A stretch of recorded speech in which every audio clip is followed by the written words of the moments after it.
Goeiedag, hoe gaat dit? Mooi, prachtig, ama boku boku rugby. Oh boy. Oh boy. I swear to God, I thought I was gonna die watching this game. Okay? When this game finished, I literally thought my soul had left my body and then it fell back down into me 5 minutes later. Okay? Oh my goodness. Oh my God. Every time Anton Dupont touched the ball, my heart rate went through the roof because he's playing 4-dimensional chess on the rugby field or something. He's able to see space, right, through different time dimensions and find just try opportunity after try opportunities for the French team for the entire 80 minutes. Unbelievable guy this guy is. He's by far the best halfback in the world. Hands down. Commiserations to the French team for not making it through to the semi-finals. But man, this guy is completely out of this world in terms of his skill level. And if that wasn't bad enough, Faf de Klerk kicked the ball away at 79 minutes. And he didn't kick it far enough, so he was in the kicking range of Thomas Ramos for a penalty to potentially win the game, right? I literally freaking died when that happened, okay? I did not breathe for about a minute and a half before when the game, until finally the game was over. I could not believe it. Unbelievable, the decision making there. Obviously, probably not a Faf decision, to be honest. Let me just take it off a little bit. Faf played really well, okay? And then he tried to murder, the entire population of the South Africans by doing that 79-minute box kick. But hey, Faf, please. A lot of people, there's a lot of people who have, health issues. They really don't need that, okay? Oh my God, this was insane game. The French came out of this game, right? Looking like they're gonna blow out the Springboks, 100 points. They just steamrolled the Springboks. The first line out more, the French ran literally ran 30 meters down the field. It wasn't even like a more. It was just like a sprint with people attached to each other straight down the field, and then immediately turned that into a try. And then after that first try was scored, France again was in the front foot until one man stepped up.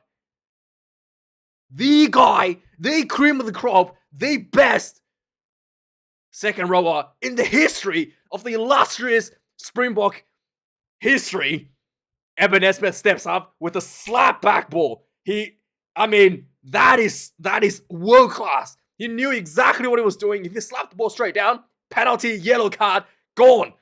He slapped it backwards. And there's no rule against slapping the ball backwards. There's only deliberate knock on. There's no deliberate slap down. There's a massive misconception in the world that slapping the ball down is a penalty. No.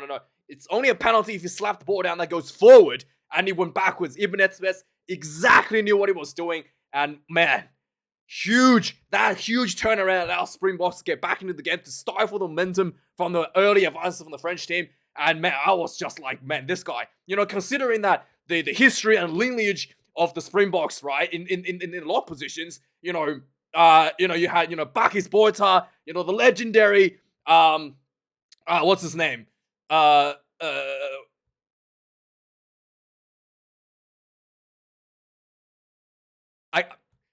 Let's move on.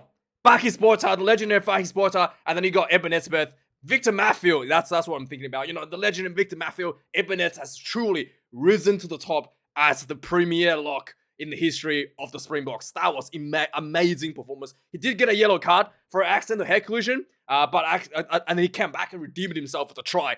Unbelievable performance. From the French side, Movaka, the hooker, he is absolutely amazing. Every time he got the ball, he went over to the advantage. He looked like he was playing. I confused him so many times for being Jonathan Danty, just the way he carried the ball, the way he ran those angles, like he's an actual center. He's unbelievable. We've seen it out of the French team actually putting him at number 8 position so many times for the French team. He's incredible, so dangerous. Literally, when he came off the field, I was like, I let out a sigh of relief because he was so dangerous on the field, and I could not believe they actually took him off the field because he's definitely good enough to play 80 minutes. Antonio Uni, another guy, huge for the scrummaging. I've never seen Stephen Kitsoff under so much pressure.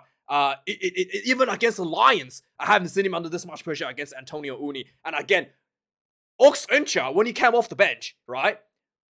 Like, this pretty much every time he came off the bench for the Springboks has yielded a penalty immediately with the scrummaging. That's the reason why he's bring onto the field to immediately goes into the scrum. And this is probably the first time I have seen not only that he didn't get a scrum penalty coming off the field immediately, like this is the first time I saw him where he actually lost the scrum when he came onto the field to Uni Antonio. I was just baffled how good this guy was in the scrummaging, and he wasn't nearly this good last year. He's just tremendously improved over the last 12 months, and I was just like, when he was taken on the field, I was just breathing a sigh of relief. And for me, the man of the match for the Springboks, for the whole match, in fact, Jesse Kriel. Oh my goodness. The amount of tackle this guy made, the amount of try-saving line break tackles this guy made this game, he was just out of this world.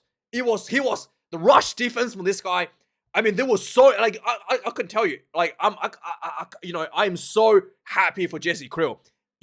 I've run this channel for so many years now, right? 3-4 years, way even before the Lions tour. Every time Jesse Kriel is selected, I kid you not, every time in the comment section, someone saying, "Oh, why is Jesse Kriel in the team? Who selected Jesse Kriel? Oh my god, no Jesse Kriel again." Right? To be fair, in 2021, 2022, he probably was, not that premier selection, but he worked. This performance is the world-class winning. This is a match-winning performance. This is the performance that all the coaches knew that he could deliver after all those years of, criticism from the fans, from the public, and he's delivered. That was absolutely huge, superhuman performance. I thought Eben Espett's performance was already outstanding. Jesse Kriel out there, he saved the Springboks multiple times, and he was just massive. He deserves 3 man of matches for this freaking performance. That's how much work he did. Okay, insane. Also, the Cheslin Kobe was, again, another amazing guy. Every time he got the ball, looked threatening, looked good. And the one guy, Handry Pollard, okay? Look, you are allowed to miss a bunch of tackles if you kick a 50-meter penalty to actually win the game. I think you're allowed to miss a few tackles there. So Pollard's defense was, had me sweating a little bit on the field. But before we move on to the match stats, okay, let me just make this very, very straight. There is going to be media talking about the way the Springboks managed the substitutions this game. Just remember that all substitutions has to be approved by the referees on the sideline before coming onto the field. So it doesn't matter what the media say. They might accuse of all sorts of things to Rassie Erasmus.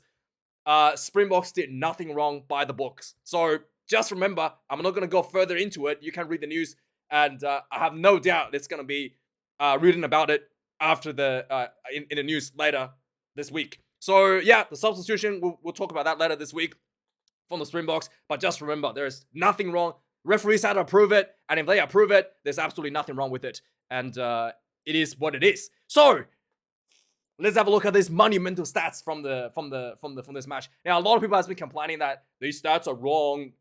No, this website, Rugby Australia, rips data. They don't actually collect data. They rip data from other websites, and this data here is ripped right from the Rugby World Cup website. So so it's ripped from the Rugby World Cup website, and you can go check it yourself. Let me just actually put it on. I might just do that.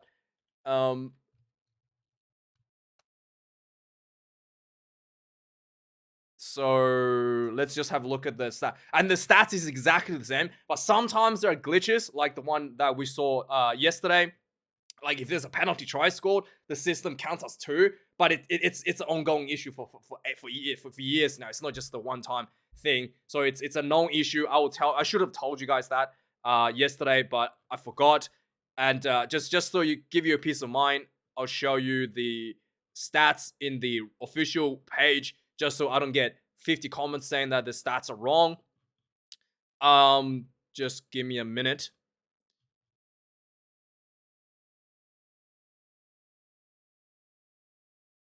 So yeah, so if you just look at stats, 512, 419, 512, 419. And everything else is exactly the same. Just sometimes there's some glitches. I should have mentioned it. It's just my bad. And the reason I use this one instead of this one is just, I think this one's just easier to see. That's all. We can probably go with this one actually. But I just think that this one is just a bit easier to see with all these circles and stuff. It makes it super confusing. Pie charts. I mean, I'm not in a I don't know. I'm doing some like PowerPoint presentation or something. All the pie charts and stuff, way too much. Just simple numbers will do for me. Yeah, let me know if you think that should be changed, but I'm happy with this. So yeah. Then anyway, let's talk about the match stats. The French have more run meters than the Springboks, 512 to the Springboks, 419. Carries, 153 carries for the French team. Like almost doubled, right? Like not doubled, but like completely outran the Springboks and only made 100 more meters. Like look at the amount of carries. That just shows you the rush defense, the amount of work that Jesse Krill, right, put into the game. Absolutely tremendous work. 14 turnovers conceded for the French, 15 against the Springboks. 92 tackles made by the French, 12 missed tackles. Yeah, absolute brick walls. Like the two teams were just like throwing bodies at each other and nothing was budging. Springboks, 163 tackles made, 42 missed tackles. So I have been told this before by a lot of the fans that the Springboks missed tackle count is higher than normal team because the rush defense, people like overshoots a lot of the tackle targets and it's considered a missed tackle. So I think that is definitely the case. Yeah, there was a lot of I saw it again and again, a lot of players just overshooting the rush defense and just like completely missed the targets because they try to shut down like the cutout pass, for instance, and it's counted as a missed tackle a lot of the times because they try to quickly swing around. So I think that's a thing that can be forgiven. But even then, 42 is still high end for a Springbok performance. Normally the Springboks are around 30, below 30, 25-ish. And that's the number they really wanted to target at, even with the rush style that they play right now. Kicks in play, 24 against for the French, 27 for the Springboks. Like the kicking game from the Anton Dupont was just next level. The way he's able to find space behind the attacking line, the way he's able to just land the ball perfectly in the position in any part of the field, and make that ball contestable is just incredible, absolutely incredible. For the Springboks, I thought Damian Willemse once again managed the kicking game incredibly well. Like there were so many times he was under pressure in fullback position, and he just managed that kicking game cool as a cucumber. And there was one point he took a mark, and then he called for a scrum. I was like, "What are you doing, Damien? What?" And then that scrum turned into a penalty, and I was like, "Whoa, he is the greatest Springbok in the history of the Springboks. Take note." All right. And then, so that was kind of interesting how they decided on that decision there. But there was one drop goal attempted by Cheslin Kobe, which was clearly a set move that the Springboks had been working on. They had a line out, I thought that was a more penalty, to be honest, close to the dying test stage of the game. Faf de Klerk was standing there and Cheslin Kobe runs in, pretending to be the halfback. I'm like, something's up. I'm like, why is Faf de Klerk just standing there? And Cheslin Kobe is going in and trying to dig the ball out of the ruck. Like, and he's like pointing us. So he did some really good acting. He was like pointing. He was like, "Who's getting the ball? Paul, are you getting the ball?" Right, yada yada yada. And then he just takes a sneaky drop goal. Really good attempt, but he missed it. Still, I was like, "Whoa." I'm pretty sure that was a move from Johnny Wilkinson in 2000, and I think he did that in 2003. Johnny Wilkinson did that. He went into the breakdown, not a maul, and then pretended that it was going to be the halfback and just picked the ball up and popped over a drop goal. So a very identical play on the other side of the field. Johnny Wilkinson was in 2000, I think it was 2003. And I think I might have been a quarterfinal as well. But yeah, they definitely did the homework and pulled out some classic plays, World Cup plays out of the books, which really made me happy. And then we've got the lineouts. Both teams were pretty spectacular in the lineouts. I do think that at the beginning, the runaway more from the Springboks looked from the French looked at like it was just going to be a blowout in the 4-pack, but the Springboks regathered themselves, got themselves on. There was one scrum lost against the French in the second half. As soon as Uni Antonio came off the field, the reserve tight hair prop went on. Ox Incher did a number on him and just immediately, who was it? Reda Vardy.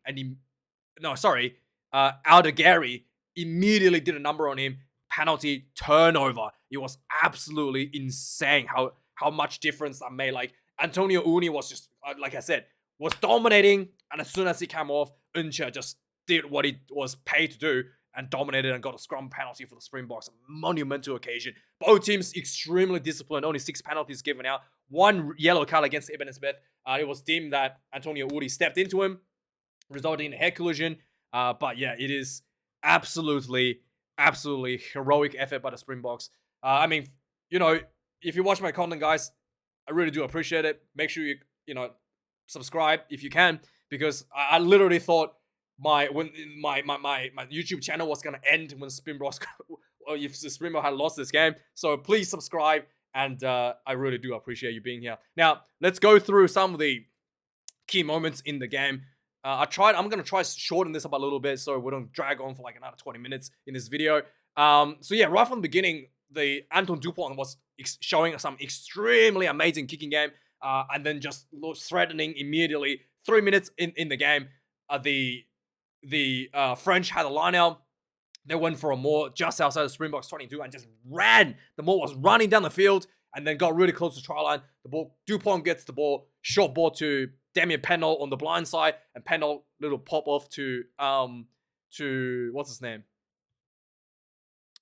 I think it was Cyril Bai into the corner, and then first try on the ball, 7 points to 0 for the French. 8 minutes into the game, the Springboks fights back. Sorry, let's go back a little bit. 6 minutes into the game, the Springboks was once again under pressure. It looked like the French was going to roll over with the fast ball, quick breakdowns again right away. And then we got the Ibn Smith knock the ball back, completely changing the momentum around, getting the Springboks back on the front foot. The Springboks gets himself in a good position just inside their own half. Nice little high ball over, and everybody missed the ball. And I noticed that the Springboks did really well to challenge these balls. They don't just go in. First of all, it was really good for man in the box to pick out that there was forwards near the sideline. So he did like not just a box kick, it was like a crossfield high ball. And then there was just like 2 forwards standing there. And, forwards generally don't take high balls, right? I know, if anybody, catching the ball is pretty hard for me. So I know that from personal experience. And then obviously so instead of just getting someone to run up and challenge the ball, they just try to get the ball to bounce. In fact, the Springboks strategy was to get the ball to bounce. And they just had like a circumference around where the ball's going to land and to try to catch the rebounds. And that's exactly what they did. And the ball bounced. And then went towards the French side. But, what's his name? Curdy Alensa was waiting already on the French side of the field. He gets the ball, bolts down the side, and try time for the French team. 7 points apiece. Man in the box had to kick this one from the sideline, which was really huge considering how close the score is. He gets that one on the sideline, which was massive effort. The scrum, 30 minutes was the first scrum, and then Kitsov, I've never seen him under so much pressure. Like, honestly, Antonio Uni was putting him. I'm surprised that Kitsov didn't go down in so many of these scrums, because he was absolutely bent at the waist like a pretzel, and he was just looked like he was going to go down anytime, but he was able to hold up. It was insane how much pressure that was exerted upon Stephen Kitsov. 40 minutes into the game, there was a breakdown issue from Kitsov entering from the side. 3-point kick from Ramos, and he actually missed this one, so that was a really interesting move. Again, the pressure probably got to Ramos. Normally, this would have been probably like a 95% opportunity for Ramos for this one. 17 minutes into the game, the Springboks gets himself in the front foot. Again, little crossfield kick, and again, identifying a couple forwards in center field. The ball bounces off the ground. Damien De Allende gets the bounce. A charge down the field. I thought he was going to score, man. I was like, De Allende was going to score. I was screaming. He got tackled 2 meters short. The ball pops out. I think there was another crash ball. And then the ball comes back out again. Kobus Reinhardt, just another quick ball to Damien De Allende, who just finishes what he started, pounces over for the second try for the Springboks. 12 points to 7. Man in the box misses this one. And then 21 minutes into the game, the French was just furiously pounding the Springboks defense, just really fast speed. Jonathan Dante breaking down the middle of the field. There was a penalty right in front of the Springboks goal line. Anton Dupont tap and go. Quick ball. to the short side. What is his name? Wildkard, the hooker, goes into the corner, and this was how important this charge down was. So Cheslin and Kobe managed to charge down Ramos' goal attempt here. Yeah, if he had got this one, this would have been a different story with the scoreline, considering how scoreline this goal is. And this is the first time I can't remember the last time I saw a charge down in the international test game. I think I've seen one where somebody touched the ball recently, but it wasn't charged down. It was like you just scraped their fingers. But this is I can't remember the last time he was actually charged down. Maybe it was it Brian Habana? I think it was might be Brian Habana that was the last time that managed to charge down in a test match level, test match game. Yeah, let me know if you remember. I think it was Brian Habana actually the last time that someone actually made a charge down. I was just like over the moon when he did this. 25 minutes into the game, the French was on the front foot again. The rush defense from Oh, no. The Springboks is on the front foot again. The rush defense was way too much. Eben Nesbeth rushed up against Dupont, and Dupont, throws a loose ball on the ground. Jesse Krill runs up, scoops the ball up, counter attack, and then he spots the space behind, grab a kick down the behind the ball, and Cheslin Kobe full flight. He was head-to-head with Damien Penault, and he just completely destroys Damien Penault in the one-on-one full race, catches the ball, and then goes in for the third try for the Springboks. 19 points to 12. 30 minutes into the game, again, Anton Dupont was just insane. He was able to find a grubber kick behind, and then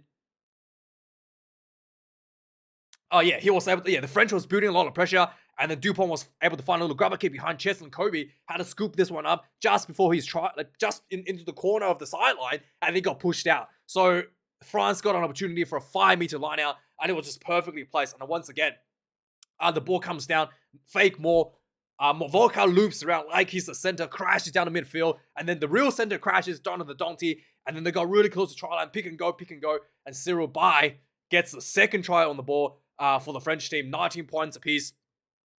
And then finally, the game, just before halftime, there was the head-on-head collision, resulting into a yellow card and a long-range penalty goal kicked by Ramos on the 40-meter mark. And I think that halftime period was the longest 10-minute break for all the Springboks fans, because everybody's just like waiting to know if Eben Nesbeth is gonna get a red card or not. But man, that was a long break. I was just like, yeah. Anyway, second half starts immediately, obviously knowing that yellow card. Again, knowing the yellow card was going to say yellow card was already long enough wait. The actual 8 minutes when Eben Nesbeth was off the field felt like an hour, dude. I don't know why. I was just like, when is Eben going to come on?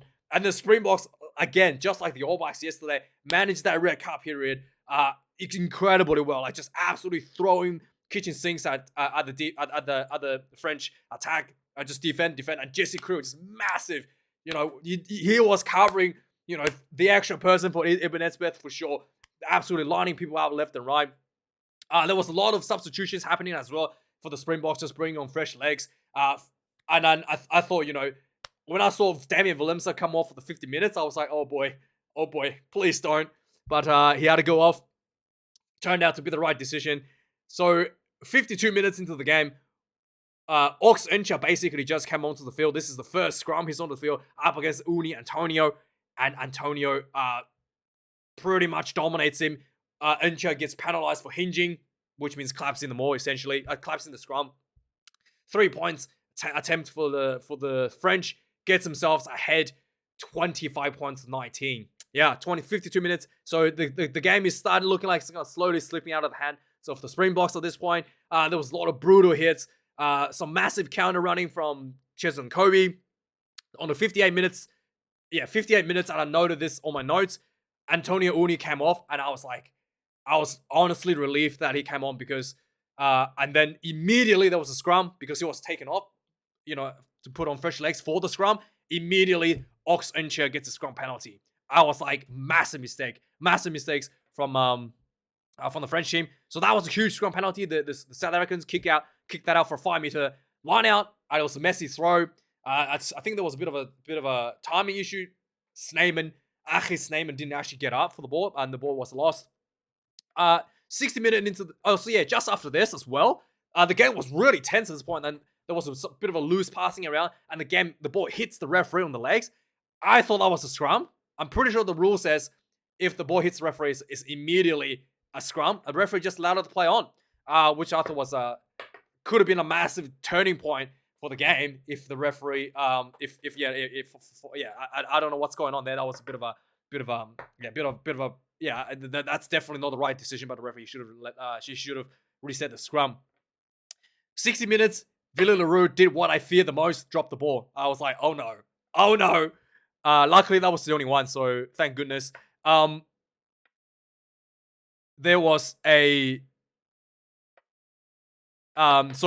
so there was another scrum penalty for the Springboks. So basically there was what happened was there. It was the Springboks had a scrum in just around the 22-meter mark. They inside their own 22. So they pushed the scrum, got the penalty. So they had the penalty advantage. So they were pretty adventurous to try to counter-attack. Again, Jesse Kriel gets the ball. He punts the ball down the field and chased this one down. And then I think it was Anton Dupont who was recovering this ball, got tackled just in front of his own try line. And then the ball was basically breakdown turnover for the Springboks and a breakdown penalty for the Springboks. And then with a penalty at hand, I thought for sure they were going to go for the scrum because this was center field, prime location for a scrum. And Springboks decided something different. They decided to go for a tap and run. Had a bit of a dancing going. I don't know what's going on. A bit of a fake dancing, and then took a quick tap and then just start pounding the try line again. And then finally, the guy that makes amendment for the yellow card, Eben Esmith, gets the ball center field. He runs into 3 defenders, shrugs up 2, and then goes in for the try. It was unbelievable, heroic effort from Eben Esmith, and then put the Springboks back 1 point ahead. 68 minutes into the game, the French from the kickoff, essentially from this try that was scored, was in a prime location. They actually got the ball back for the French team, and then they just in the prime location to pound the Springboks attack, just outside the 22, and it was looking really dangerous. But the rush defense was from the Springboks so good. Wildkard Smith was absolutely flooding the attack. Pollard did some really good defense here as well, and they pushed the French team from the 22 inside their own 22, the Springboks, all the way back to the 50-meter mark, and Wildkard Smith gets a penalty at the breakdown on the 50-meter mark, center field, and Handré Pollard did what everybody in South Africa wanted him to do, punch this one over, 29 points to 25. Oh boy, it was close. It was so close. And after this, again, there was a bit of a kicking game. Faf de Klerk did a really beautiful kick, 69 minutes. He did like a 45-meter kick from deep inside his own 22, all the way over the 50-meter mark. I was very impressed. That was almost the distance that Anton Dupont do. So I was like, wow, impressed by that massive box kick from Faf de Klerk on 69th minute. At this point, Jesse Kriel continues to murder people left and right, just absolutely tackling everybody. It was insane. 17 minutes into the game, French gets a penalty right in front. The South Africans were caught offside. They have to take this one. It's 29-28, still 1 point behind, just closing the gap a little bit.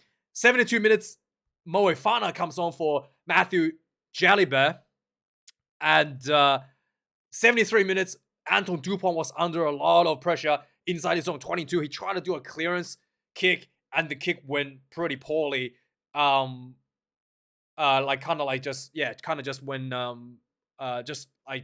outside his own 22 under pressure. I thought that was a poor kick for Anton Dupont's caliber.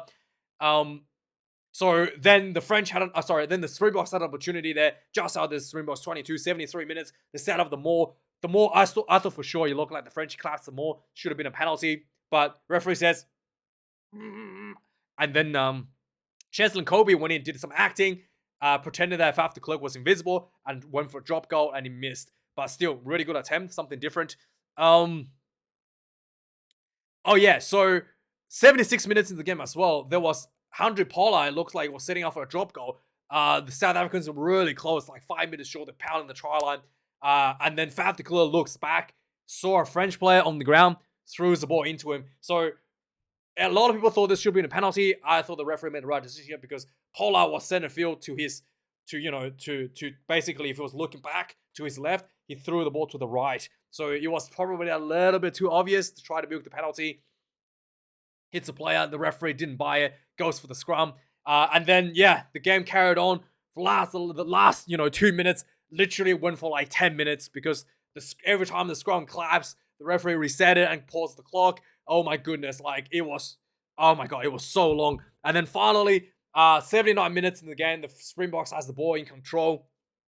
Everybody looked extremely tired. And then I thought the Springboks just going to grind the clock down with a minute to go, right? I don't know why. It looked like the clock stopped. Like the clock was going so slow at this point. I thought it was broken. And then after must be like 3 hours, they still had a minute left for somehow. And Faf de Klerk goes, yeah, I'm not going to wait another 3 hours. Kicks the ball away. And I swear to God, I thought I died when they kicked the ball away. The French came back. There was a lot of tackles. And the French was getting into the Springbok, well into the Springboks half. And then there was, well inside the Ramos kicking range, looking for a penalty. Springboks stayed disciplined. Finally, it was looking like the French team was out of their feet. They were all tired. Like one of the French reserve prop, what was his name? The reserve prop, Vardy, was just like walking. When he got the ball, he would just, instead of running, he was just like walking into the breakdown. He was so tired. He was just standing still. And then eventually, I think it was Vardy, or maybe it was Bagarit, or one of the props, kind of ran in slowly, really completely out of energy, had the ball ripped out of him, and Curly Adensa runs up, kicked the ball, kicked it out, and then I started breathing again.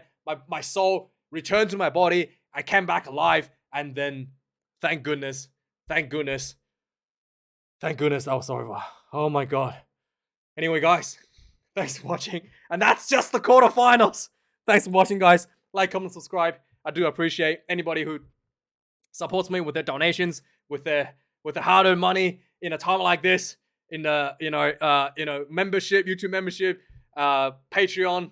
I appreciate it. All the inflation and stuff, especially if you're a South African, the rand is very precious right now. So I do appreciate you supporting me financially for this channel. Anyway, guys, thanks for watching. Have a good day.